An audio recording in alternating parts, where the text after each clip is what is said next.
અંકલેશ્વર તાલુકાના ભરણ ગામ પાસે પિકઅપમાંથી 11 ગૌવંશ મળવાની ઘટનામાં પાનોલી પોલીસ સ્ટેશનમાં ડ્રાઈવરના સંબંધીએ નોંધાવેલી ફરિયાદમાં ચોંકાવનારો ખુલાસો થયો છે।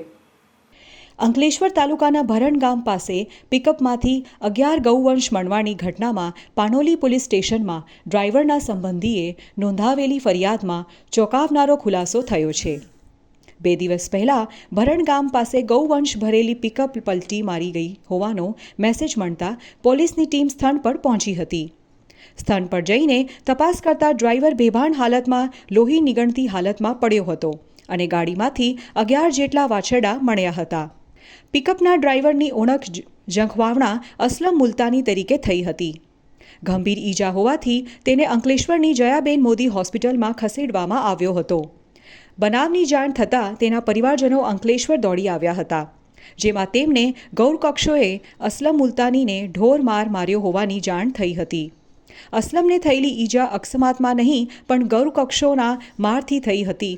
ગૌરકક્ષોએ તેમની ગાડીથી પિકઅપને પાછળથી ટક્કર મારતા ગાડીને રોડની સાઈડ પર ઉતરી ગઈ હતી। બાદમાં અસલમને ગાડીમાંથી બહાર કાઢી માર મારવામાં આવ્યો હતો। ગુલામ મુલતાનીએ ગૌરકક્ષો નેહા પટેલ, ભરત ભારવાડ અને નીરવ પટેલ તથા અન્ય એક અજાણ્યો ઈસમ મણી કુલ 4 આરોપીઓ સામે ફરિયાદ આપી છે। પોલીસે હત્યાની કોશિશ સહિતની કલમો હેઠળ ગુનો નોંધી વધુ તપાસ હાથ ધરી છે।